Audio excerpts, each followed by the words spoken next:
이번 주간에 주시는 하나님의 말씀은 데살로니가전서 5장 23절의 말씀입니다.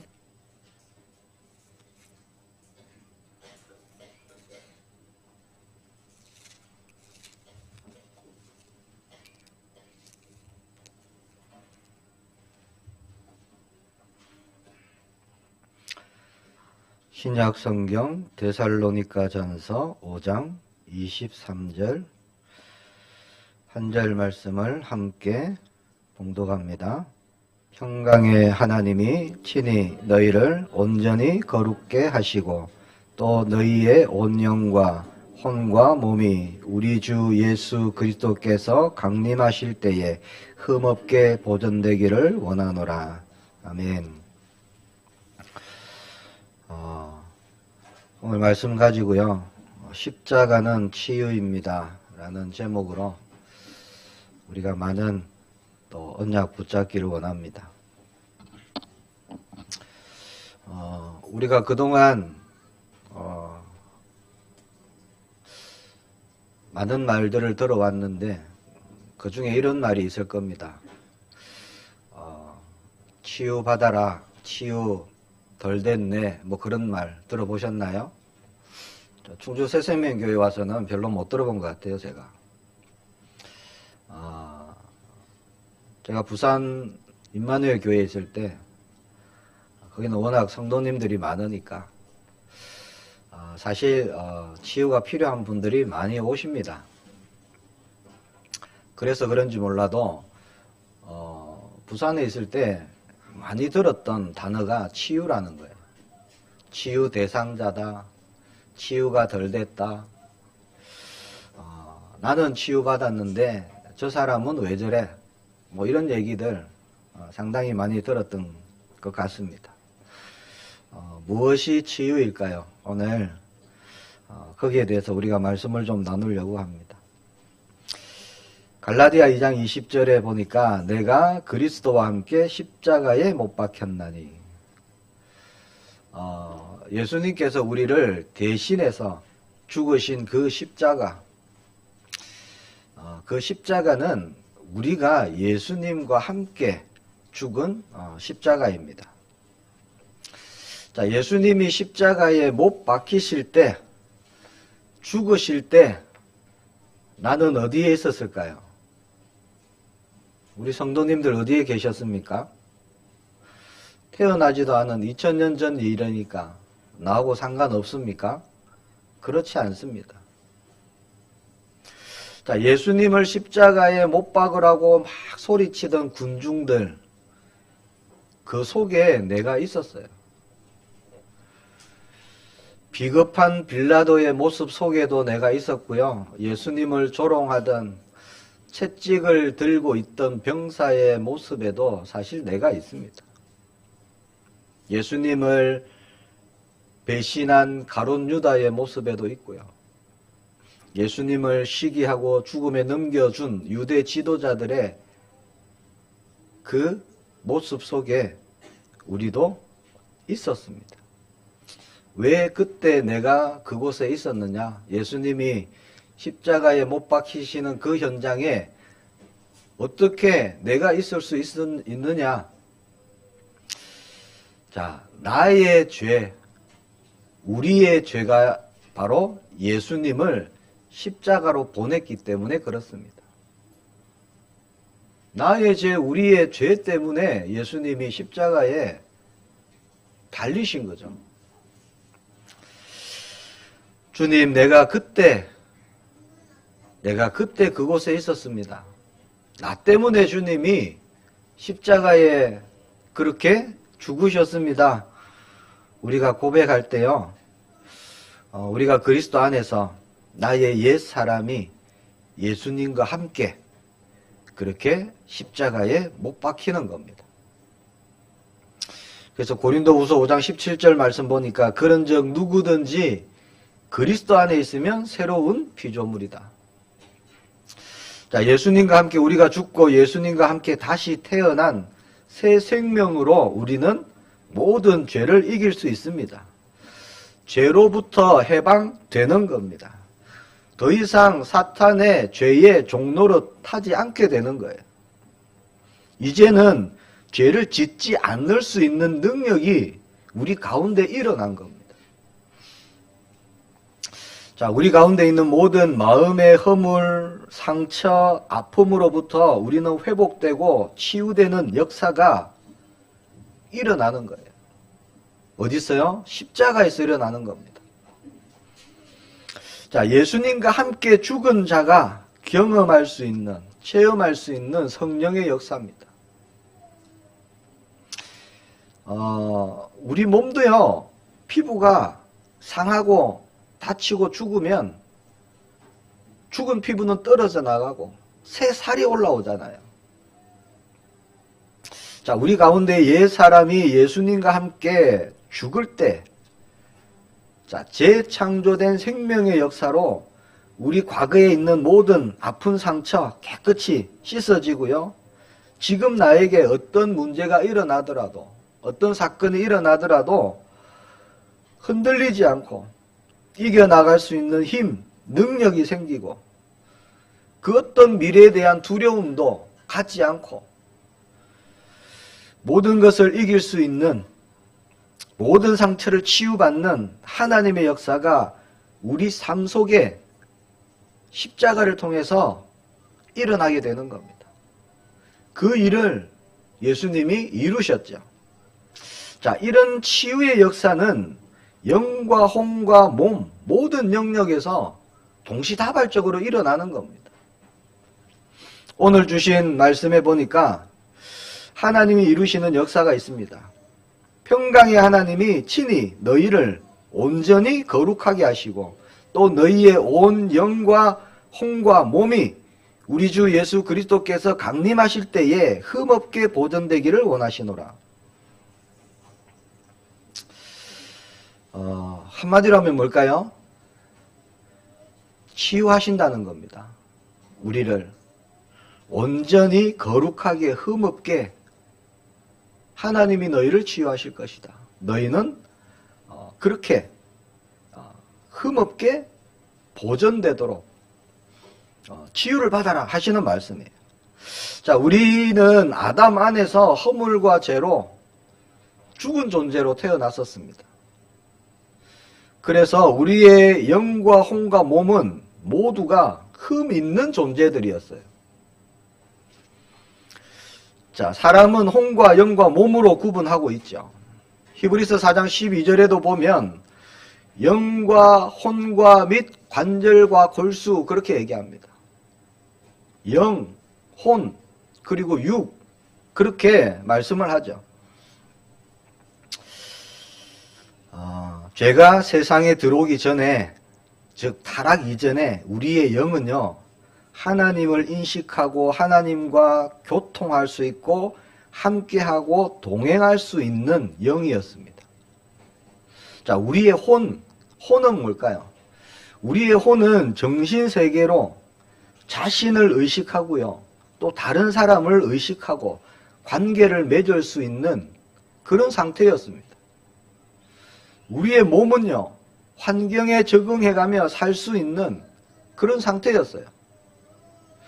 자, 우리의 영이 하나님 중심으로 해서 하나님의 말씀을 듣고 하나님 말씀에 순종할 때 하나님께로 영이 움직여질 때 하나님으로 인해서 우리의 영이 살아갈 때, 자, 우리의 혼은 우리의 영에 의해서 움직여지는 겁니다.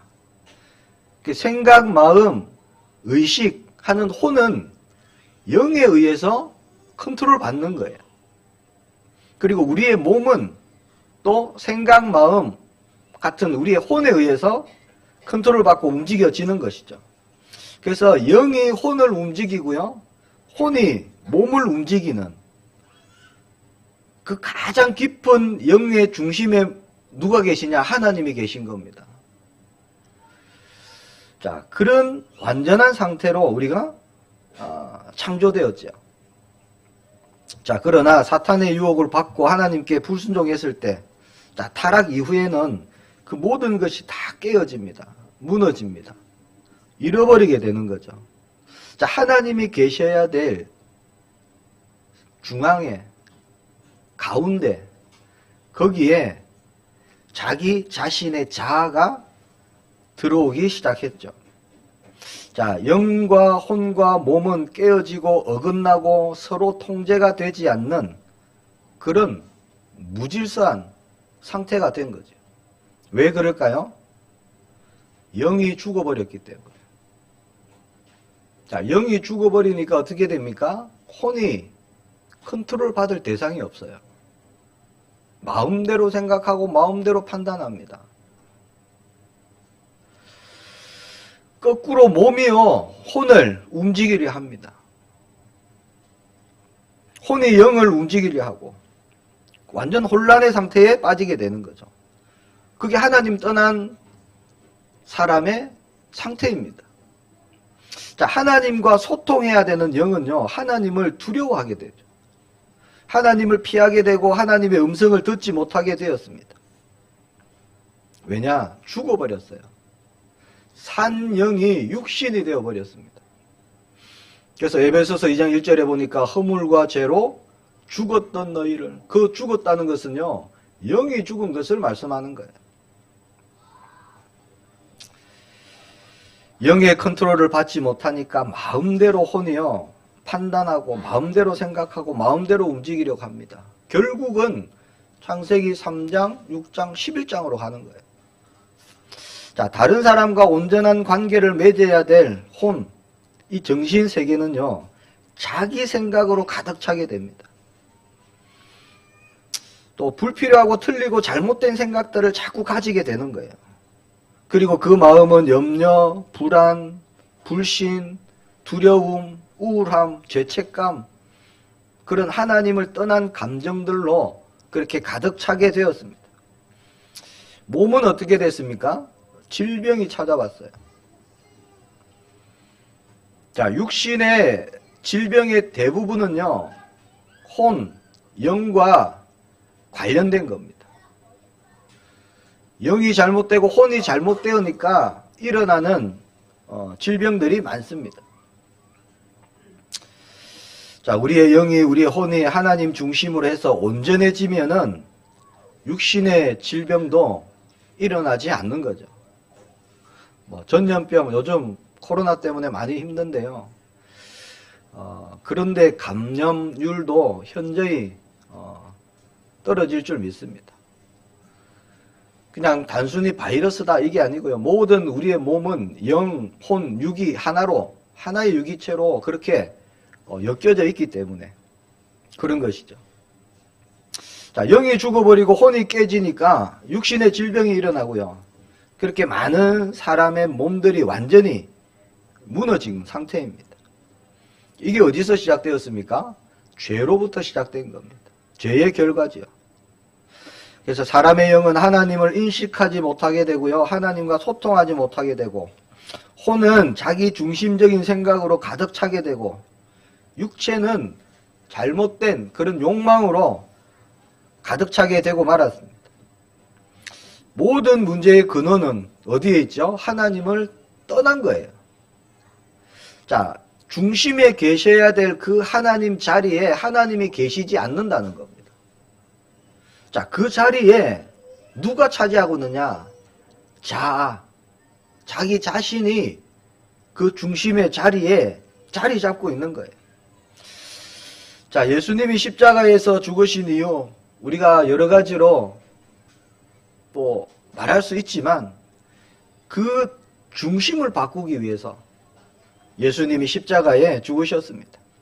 자기 중심에 있는 자아를 예수님의 십자가로 함께 못 박아서 그 중심에 다시 하나님이 계시도록, 우리 안에, 우리 중심에 하나님의 자리에 다시 하나님이 거하실 수 있도록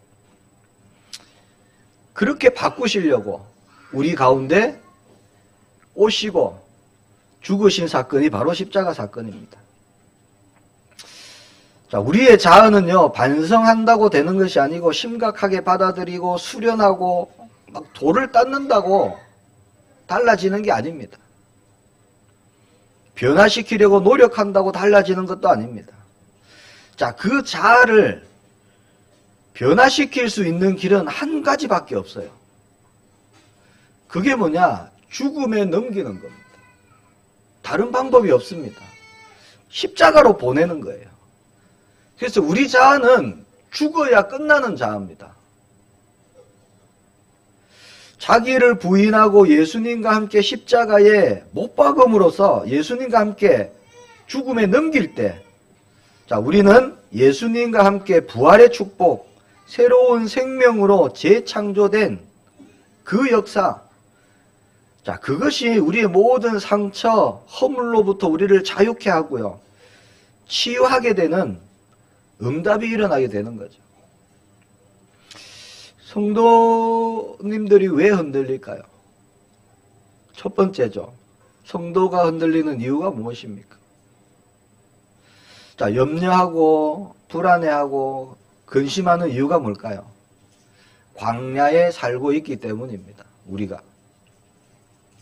자, 아담의 타락 이후로 모든 사람의 자아는요, 잊지 말아야 될 자리에 있게 되었어요. 모든 사람이 그렇게 태어납니다. 자, 하나님이 있어야 될 자리에 자신이 있는 상태로 태어난다는 거죠. 우리가 쉽게 얘기하는 근본 문제입니다. 하나님 없이 태어나는 거예요. 하나님이 주인 되어야 되는 자리, 그 자리에 자기가 앉아갖고 태어납니다. 자, 우리 중심에는 하나님이 계셔야 되는 거예요. 그게 하나님의 형상이고요. 우리가 그렇게 지음을 받았습니다. 하나님의 형상이란 것은 하나님이 주인이시다라는 뜻입니다. 오늘 치유에 대해서 말씀을 나누는데요. 치유의 핵심은 자아가 차지하고 있는 그 중심, 나의 그 중심에 다시 예수 그리스도를 왕으로 모시는 거예요. 이게 치유의 핵심입니다. 그러니까 우리 삶의 중심을 되찾는 겁니다. 원래 내 삶의 가운데 중심에 계셔야 되는 하나님, 그것을 되찾는 거예요. 그것이 회복의 시작입니다. 자, 많은 성도님들이요, 예수님을 그리스도로 주로 고백하지만 아직 그 중심에 자아가 살아있기 때문에 방황하는 그런 삶을 살아간다는 거죠. 자, 이스라엘 백성들이 출애굽을 하고 가나안으로 가고 있지만 광야에서 방황했던 것과 같습니다. 광야를 지나던 이스라엘 백성들의 그 탄식, 그 원망, 그 불평, 우리가 말씀을 통해 봤죠. 그 불안, 그 두려움. 젖과 꿀이 흐르는 땅을 정탐하고 와서 뭐라고 보고합니까? 우리는 갈 수 없습니다. 그랬던 사람들입니다. 밤새 통곡합니다. 완전히 놓쳐버립니다. 자, 우리가 삶에서 만나고 나타나는 많은 문제들은요, 다 광야에 집중되어 있습니다. 하나님을 불신하고 분명히 약속의 땅 들어갈 것이다, 언약을 받았는데 두려워하고 들어가지 못하고 불안해하고 상황을 불평하고 다른 사람에게 책임을 전가하고 시기하고 질투하고 그런 길을 가고 있다는 거죠.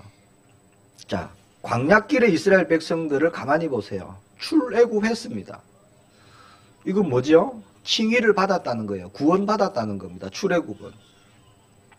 자, 그러나 아직 그들은 애굽의 습관대로 살고 있습니다. 애굽의 습관, 옛사람 모습 그대로 살고 있다는 겁니다. 자, 장소로서는 애굽을 나왔어요. 지금 있는 곳이 애굽이 아닙니다. 그러나 삶은 애굽으로 살고 있다는 거예요. 광야는 사실 지나가는 땅입니다. 그렇잖아요. 그 머무는 곳이 아니에요. 머물어서 삶의 터전을 이룰 그런 곳이 아닙니다. 지나가는 땅입니다. 그런데 그 광야에 머물게 하셨어요. 하나님께서는. 왜냐? 애굽에서 나왔지만 사실은 자기 안에 있는 애굽에 계속 머물러 있기 때문에 그거 계속 끊어내는 시간표입니다. 애굽이 어떤 땅입니까? 종되었던 땅, 노예가 되었던 땅, 허물과 죄로 죽었던 땅입니다. 하나님은 기적과 표적을 일으키셔서 이스라엘 백성을 애굽에서 이끌어내셨죠. 출애굽의 핵심이 뭡니까? 홍해의 기적 아닙니다. 출애굽의 핵심은 어린 양의 피잖아요. 어린 양의 피. 어린 양의 피로 그 백성을 구속하셔서 이끌어내신 거죠. 어린 양의 피를 좌우 인방 문설주에 바른 집마다 어떤 일이 일어났습니까? 죽음의 사자가 지나가는 겁니다. 재앙이 넘어가는 거예요. 그 사건입니다. 어린 양 예수 그리스도의 피로, 자, 그 피로 핏뿌림을 받은 가정마다 사람마다 구원하셨다는 것, 그게 출애굽의 핵심이죠. 자, 그렇게 어린 양의 피로 구속하셨는데 여전히 애굽에 살고 있다는 겁니다. 이스라엘 백성들이 애굽에서 나왔는데, 자, 자기 속에 있는 애굽에 살고 있는 거예요. 그러니까 불평하고 불만하고 시기하고 질투하고 두려워하고 불안해하는 겁니다. 그래서 우리 삶에 겪는 모든 상처들은 다 광야에서 나타난 겁니다.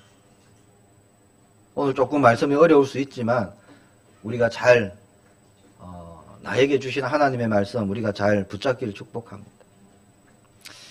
자, 광야에 들어갔기 때문이 아닙니다. 광야에 들어갔기 때문에 원망하고 불평하고 그런 것이 아닙니다. 우리가 그렇게 생각하기 쉽지요. 사실 이스라엘 백성들 마음속에 있는 죄, 허물, 상처, 그게 광야를 만나면서 광야에서 드러나게 된 거예요. 잠재된 것이 드러나는 겁니다. 그래서 사람, 환경, 이게 문제가 아닙니다. 자, 우리 안에, 내 안에 애굽이 있기 때문에, 즉 옛 사람이 살아있다는 겁니다. 다른 말로 하면요, 자아가 있다는 거예요. 내가 애굽 가운데 살고 있기 때문입니다. 자, 출애굽 했는데 애굽으로 살고 있는 겁니다. 그곳에서. 그래서 하나님께서 우리를 광야에 머물게 하시는 이유가 그거예요.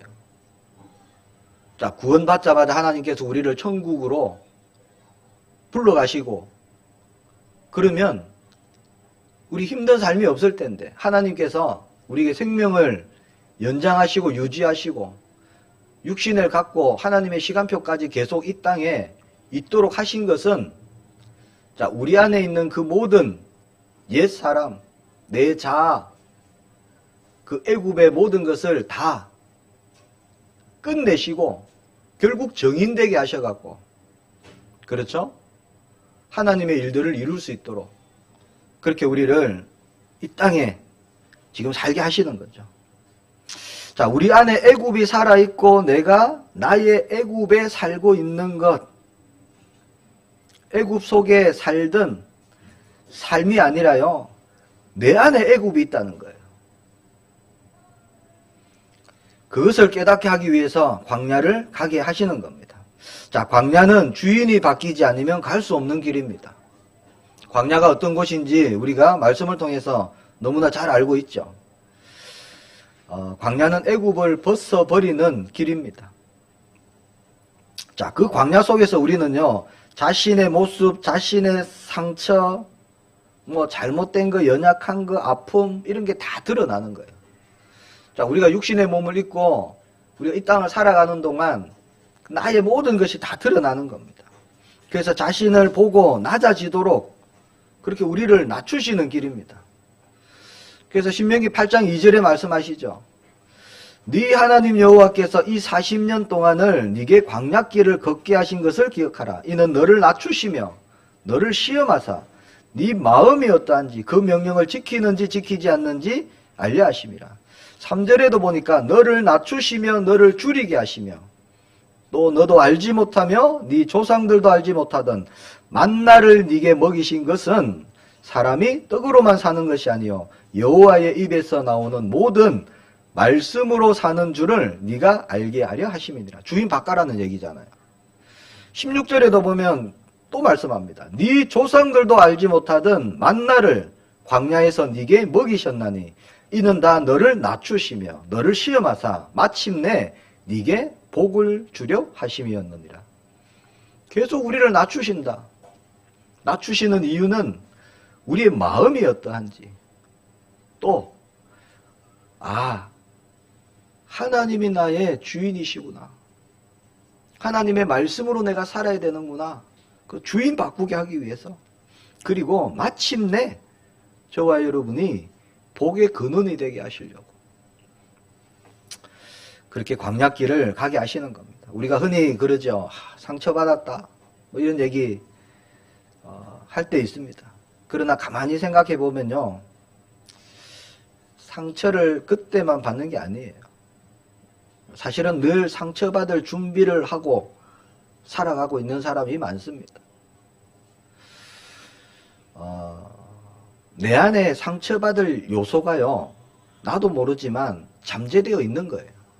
그게 어느 날 어떤 사건, 어떤 문제를 탁 만나면 이게 탁 드러나는 겁니다. 그 부분을 치유받지 못하고 놓지 못하고 붙잡고 있는 거예요. 늘 상처받을 준비를 하고 사는 사람이 있습니다. 별 말도 아닌데요, 낙심하고 무너지고 상처받고 그런 사람들이 있습니다. 자, 우리 자신이 애굽 속에 살아갈 때 환경이 문제가 아닙니다. 다른 사람이 무슨 나를 괴롭히는 어떤 것을 했기 때문에도 아닙니다. 내가 애굽이란 그 속에 사로잡혀서 살고 있기 때문에, 내 삶의 중심의 자아가 옛 사람으로 그대로 살고 있기 때문에, 그 자신이 죽지 않는 한 그 사람은요, 죄, 허물, 상처로부터 벗어날 수 없는 거예요. 그래서 하나님이 뭘 말씀하셨느냐? 두 번째, 할례를 행하라 라고 말씀하신 겁니다. 우리가 예전에도 한번 할례에 대해서 말씀을 나누었는데요. 자, 하나님께서 이스라엘 백성들이 가나안 땅 들어갈 때 여호수아 5장에 보니까 여호수아를 통해서 말씀하시죠. 명령하십니다. 너희는 할례를 행하라. 여리고성을 정복하기 전에 왜 할례를 행하라고 말씀하실까요? 자, 그때 길갈에서 할례를 행하는데 길갈이 무슨 뜻이냐? 거기 5장 9절에 보니까 이렇게 되어 있습니다. 내가 오늘 애굽의 수치를 너희에게서 떠나가게 하였다 하셨으므로 그곳 이름을 오늘까지 길갈이라 하였느니라. 그렇게 말씀합니다. 자, 정말 끝내고 잘라내고 애굽의 수치, 이제 더 이상 그거 갖고 가면 안 된다는 거예요. 끝내야 된다는 겁니다. 그 뜻이 할례입니다. 그 작업이 필요하다는 거예요. 왜 광야에서 방황하느냐? 왜 상처 있고 왜 아픔 속에 그렇게 광야길을 가느냐 하는 거예요. 자, 광야가 힘든 땅이기 때문이 아닙니다. 너희가 아직 애굽의 수치 속에 살고 있기 때문이다. 그런 말씀이에요. 네가 아직도 애굽 속에 살고 있기 때문에 원망하고 불평하고 방황하는 것이다. 그걸 잘라내야 된다는 거예요. 끝내야 된다는 겁니다. 떠나가게 해야 된다는 거예요. 그래서 할례를 행하라고 말씀하시는 겁니다. 자, 이건 상징적인 거예요. 하나님 말씀하신 이 할례는 상징적인 겁니다.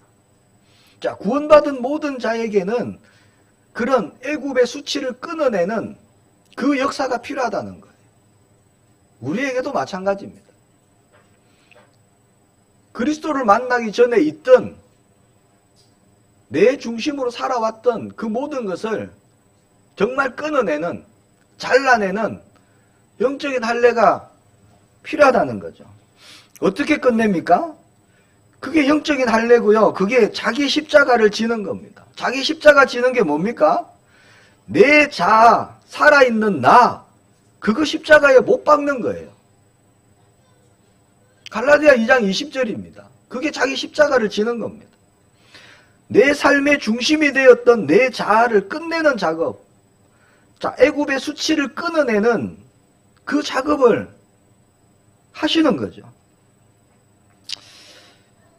믿음으로 우리가 예수님과 함께 내가 십자가에 못 박힐 때 나의 옛 사람도 예수님과 함께 십자가에 못 박혔음을 우리가 믿고 주장하고 믿음으로 선포하고 순종으로 나아갈 때 나의 모든 옛 사람, 애굽의 모든 수치를 끝내는 성령의 역사가 우리에게 있는 줄 믿습니다. 그런데요, 우리 자아는 거부할 겁니다. 주인 자리에서 쉽게 내려오지 않으려고 할 겁니다. 자, 우리가 자기 십자가를 지는 것, 내 자아를 십자가에 못 박는 것, 여기에 아주 힘든 부분이 있어요. 그건 다른 것이 아니라 내 삶의 보좌에서 주인 자리에서 내가 내려오는 거, 이거 정말 힘든 겁니다.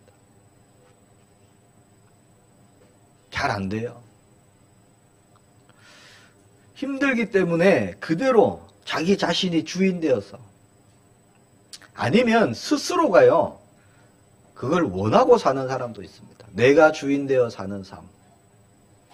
예수 그리스도는 내가 주인 되어 사는 삶에 때로는 도움자로 필요할 때 도와주시는 분으로 그렇게 살아가는 분들도 많습니다. 자, 그렇게 살아가면은 광야길이요, 끝까지 어렵다는 거예요. 자, 우리가 내 자아를 예수님과 함께 못 박는 그런 모든 어려움, 믿음으로 우리가 순종하고 우리가 그렇게 나아갈 때 우리의 광야는 응답의 광야가 될 것이고 기적의 광야 될 줄로 믿습니다.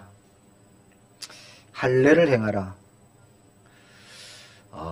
그리스도 안에 거하는 응답들이 매일 일어나는 시작입니다. 매일 하나님의 나라를 누리는 시작입니다. 영적 할례입니다.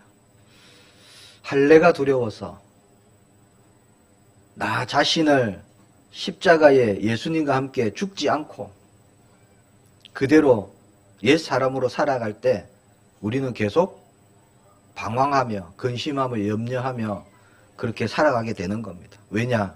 주인이 나기 때문에 내가 해결해야 돼요. 물 없는 거 내가 해결해야 되고 양식 없는 거 내가 해결해야 되고. 자, 우리 안에 많은 부정적인 감정도 있고 상처도 있고 허물들이 있습니다. 이 시간 치유에 대해서 많은 얘기를 나눌 수는 없지만 가장 치유에 중요한 것, 핵심적인 것이 뭐냐? 십자가라는 거예요. 죄와 허물로 죽었던 옛 사람, 예수님과 함께 십자가에 완전히 죽을 때 다시 회복되는 역사가 있는 겁니다. 자, 죽어야 부활이 있습니다. 그렇잖아요. 예수님께서 죽으셔야 부활의 승리가 있는 겁니다. 나도 마찬가지입니다. 나의 옛 사람, 내 자아가 죽어야 그리스도 안에서 말씀하신 새로운 피조물, 새 생명, 재창조된 나로 그렇게 살아가는 거예요. 예수님을 믿는다는 것은 나의 왕으로, 나의 주인으로 믿는 겁니다. 그냥 나에게 때때로 도움 주시는 분이 아닙니다. 내가 필요할 때 나에게 도움 주시는 분이 아닙니다. 나의 모든 것의 주인입니다. 자, 이스라엘 백성들에게 하나님께서 모세를 통해 영적 할례 말씀하신 적이 있습니다. 육신의 할례만 있었던 게 아니에요. 그 가운데 마음의 할례에 대해서 말씀하십니다. 그게 신명기 10장 16절입니다. 그러므로 너희는 마음의 할례를 행하고 다시는 목을 곧게 하지 말라. 자, 목이 곧다는 것은 뭐죠? 자기가 있다는 거예요. 살아있다는 겁니다. 근데 마음의 할례를 행하면 목이 곧어지지 않는다는 거죠. 자, 사람의 마음은 할례처럼 끊어내지 않으면, 할례는 잘라낸다는 거예요. 끊어낸다는 겁니다. 그렇지 않으면 변화되지 않는 악함이 있습니다. 내 안에 있는 애굽의 수치가 그대로 있기 때문에 계속 광야에서 방황하는 거예요. 말씀드렸죠. 환경이 문제 아닙니다. 광야라는 환경이 문제가 아니에요. 내 주변에 둘러싸고 있는 그 사람이 문제가 아닙니다. 나의 문제라는 거예요. 내 안에 마음의 할례를 행해야 된다고 말씀하시는 겁니다. 자, 우리 안에 있는 그 살아있는 내 자, 이거 잘 훈련시키고 수련하고 깨끗하게 하면 변화될 것 같습니까? 그렇지 않습니다. 말씀드렸죠. 죽어야 끝나는 겁니다. 정말입니다. 끊어 버려야 되는 거예요. 그런 마음의 할례가 일어나길 축복합니다. 마음의 할례가 되지 않으면 아무리 우리 안에 있는 상처, 나 때문에 상처받은 그 사람 위로해주고 상담해주고 달래주고 격려해줘도 변화되지 않습니다. 세상의 치유 방법이 그런 거예요. 치유되지 않습니다. 즉 우리 2부 때 계속 전도제자 훈련 현장 치유에 대한 말씀을 우리가 듣고 있는데요. 우울증, 조울증, 공황장애, 조현병 이런 모든 것의 근본 치유는 십자가에 있습니다. 다른 것으로 되지 않아요.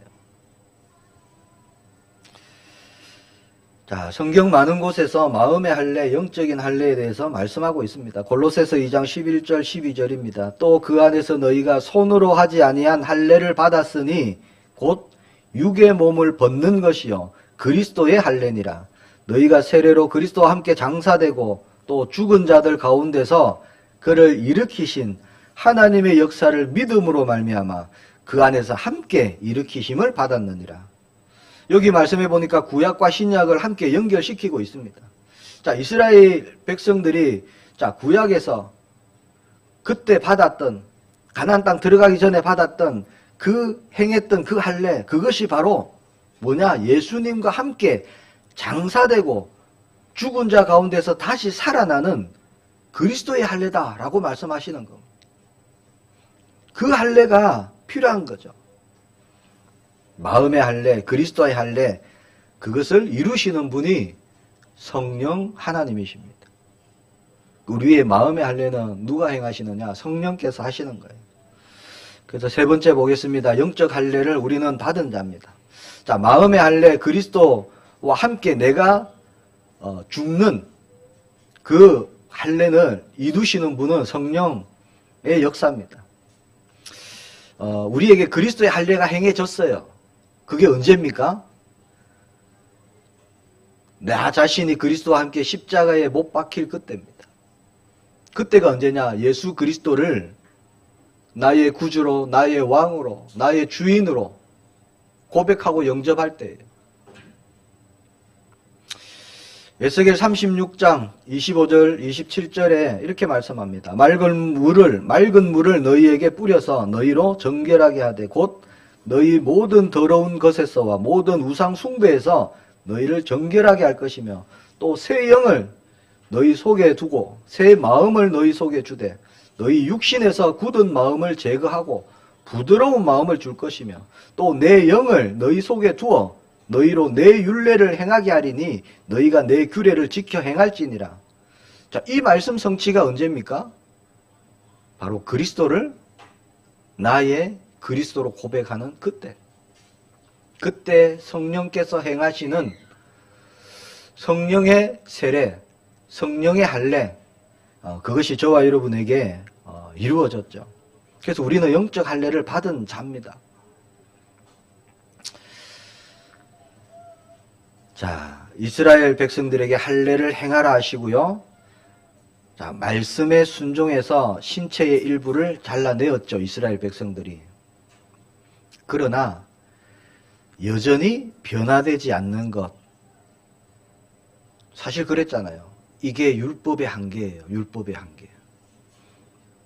분명히 말씀대로 육신의 일부를 잘라냈는데 시간이 지나면 또 원망하고 또 불평하고 또 그 길을 갔습니다. 하나님을 대적하고 우상 숭배하고.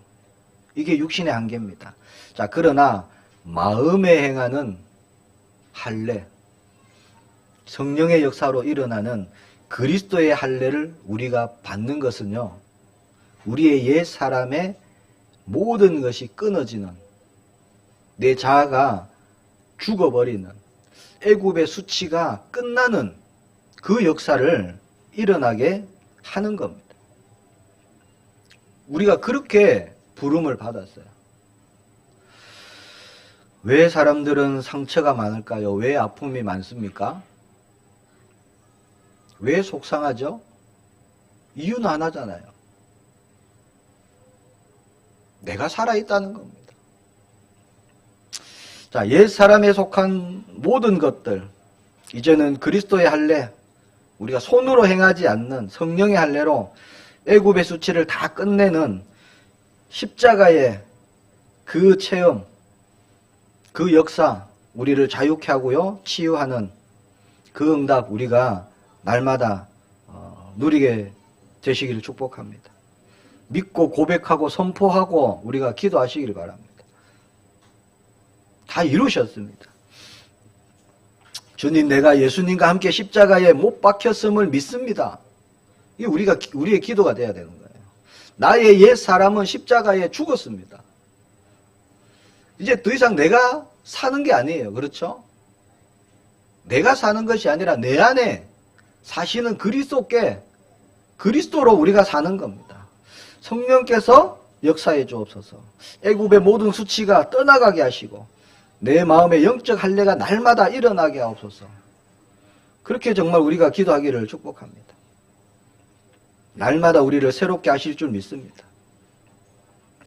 십자가의 능력이 많습니다만 가장 중요한 건 그런 치유의 능력입니다. 나를 괴롭히던 모든 그 마음의 근심들, 염려들, 그런 모든 것에서 우리를 깨끗게 치유하시는 거죠.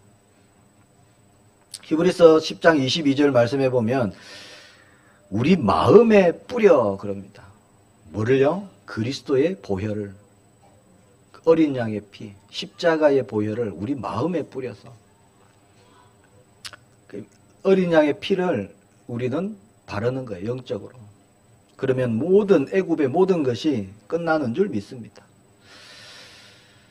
말씀을 맺겠습니다. 우리가 치유의 증인으로, 살리는 증인으로 이번 한 주간도 우리가 쓰임받기를 축복합니다. 히브리서 10장에 보면 예수님과 함께 죽고 예수님과 함께 살아난 십자가로 치유된 것이 어떤 것인지를 말씀하고 있습니다. 먼저 치유받은 자들은 하나님께로 나아가는 담대함이 있어요. 히브리서 10장 19절 20절입니다.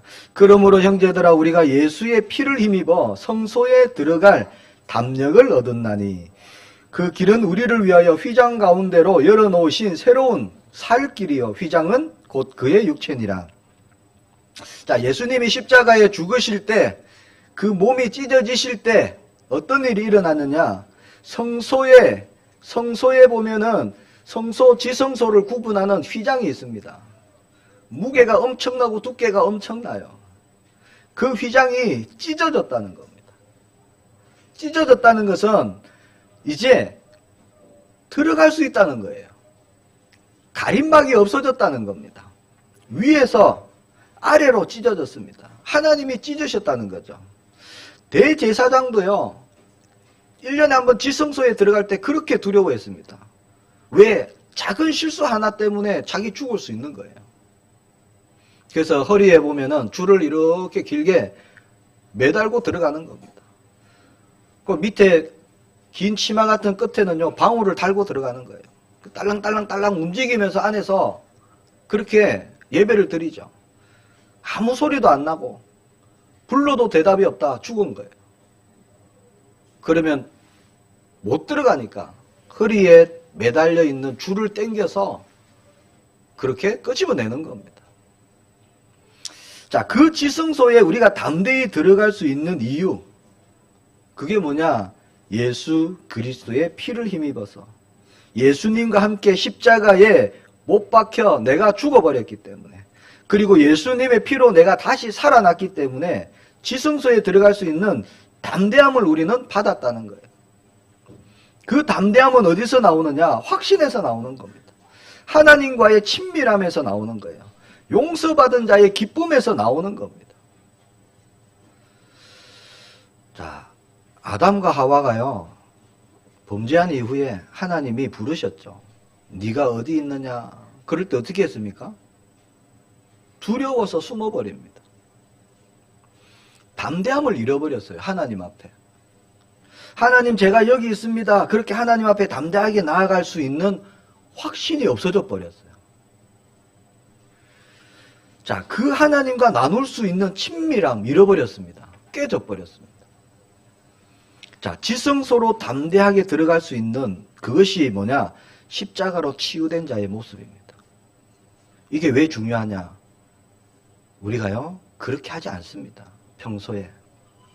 하나님께 담대히 내 있는 거 모든 거 가지고요, 그렇게 하나님을 아버지라 부르면서 담대함으로 하나님과 소통하고 교제하는 일이 잘 일어나지 않습니다. 자, 가인이 아벨을 왜 죽였죠? 사실은 아벨이 미워서가 아닙니다.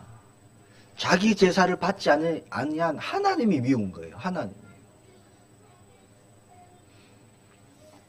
하나님 앞에 담대하지 못할 때 세상을 두려워하게 되고, 세상에 숨게 되고, 상처 속에 숨게 되고, 아픔 속에 헤매게 되는 거죠. 지성소에 들어갈 담대한 마음, 오직 그리스도 예수님의 피로만 가능한 줄 믿습니다. 자, 우리의 모든 죄, 모든 상처, 모든 아픔, 십자가에서 정말 깨끗하게 우리가 치유되고요, 정말 하나님을 아버지라 부르는 담대함이 회복되고 늘 주님 앞에 나아가고 동행하고 임마누엘 누리는 저와 여러분 되기를 축복합니다. 정말 중요한 겁니다. 나도 모르게 하나님과 나의 경계선을 그어놓고 사는 성도님들이 있습니다. 보이지 않는 하나님, 여기까지만 하나님 역사해 주세요. 나머지는 내 영역이라는 겁니다. 이런 분들 있어요. 예수님은 모든 막힌 담을 그 육체로 허물어 버리셨습니다. 회복시켜 주셨습니다. 자, 두 번째 치유의 정의는 깨끗한 양심을 회복하는 겁니다. 히브리서 10장 22절에 보니까 우리가 마음의 뿌림을 받아, 자, 뿌림을 받았다 그러죠. 예수님의 피를 뿌림을 받았습니다. 어린 양의 피를 우리는 마음에 발랐어요. 악한 양심으로부터 벗어나고 몸은 맑은 물로 씻음을 받았으니 참 마음과 온전한 믿음으로 하나님께 나아가자. 그렇게 말씀합니다. 자, 악해졌던 양심이 깨끗해졌다고 말씀하시는 거예요. 예수님의 십자가로 우리의 옛 사람을 못 받고 우리를 자유케 하시고 회복시키셨을 때 우리는 더러워졌던 양심들, 악했던 양심들, 그 많은 게 있습니다. 나 중심으로 살아왔던 양심들, 그런 양심을 맑은 물로 씻어서 양심이 제 기능을 할 수 있도록. 자, 영이 살아나니까 혼이 영의 컨트롤을 이제 받는다는 겁니다. 죽었던 영이 깨어나니까, 재창조돼서 살아나니까 컨트롤 받지 못하고 마음대로 움직였던 혼, 자, 그것이 영의 컨트롤을 받기 시작하는 거예요. 그래서 제 기능을 할 수 있게 된 겁니다. 자, 악한 양심, 더러워진 양심의 특징이 있어요. 이게 뭐냐? 죄를 가볍게 여기는 겁니다. 장난으로 여깁니다. 또 큰 죄, 작은 죄 구분합니다. 이 정도는 내가 지어도 되겠지. 이 정도는 지으면 안 되겠지. 왜 그렇게 되느냐? 양심이 악해졌기 때문에 그런 현상이 일어나는 거죠.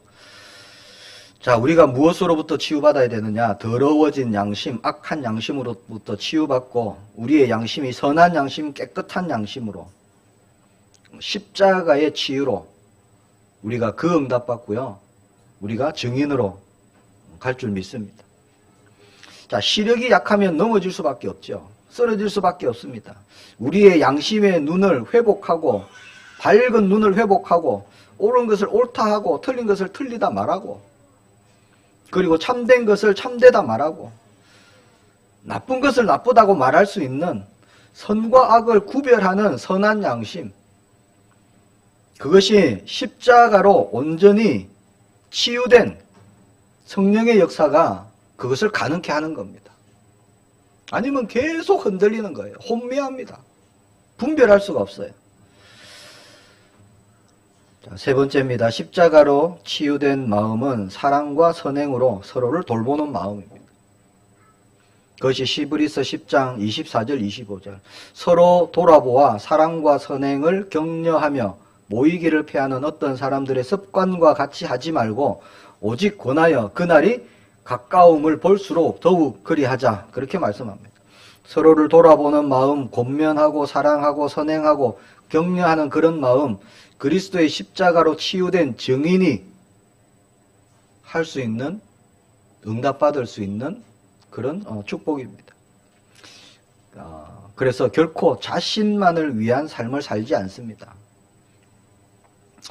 자, 자아의 중심이 그리스도가 되었기 때문에, 예수님이 주인 되었기 때문에 누군가를 돌아보는 삶을 살게 되었다는 겁니다. 이제는 달라졌죠. 왜냐? 그것이 그리스도의 마음이기 때문에 살리는 증인으로 이제 쓰임받게 되는 겁니다. 그동안 내가 주인이었고 내가 왕이었고 나밖에 모르고 살았는데 이제는 아니라는 거죠. 그래서 십자가의 치유는요, 서로가 돌아보는 공동체를 형성합니다. 그것이 교회의 축복이죠.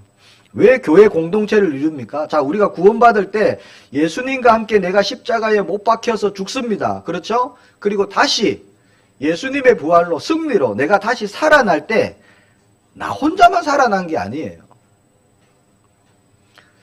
그리스도의 한 몸의 지체로 내가 살아난 겁니다.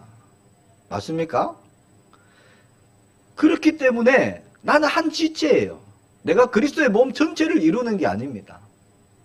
한 지체로 내가 살아났기 때문에 함께 우리는 그리스도의 몸을 이루는 그 공동체를 우리에게 주신 거죠. 그것이 교회입니다. 그래서 십자가로 치유된 증인은 십자가의 피로 하나 된 교회 공동체를 이루는 겁니다.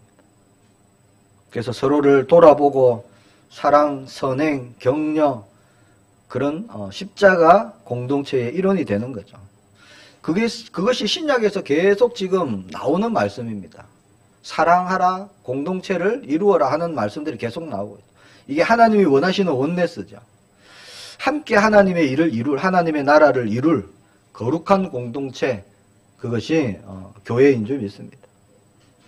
그래서 십자가의 피로 하나 된 공동체입니다. 다른 것으로 하나 되는 게 아닙니다.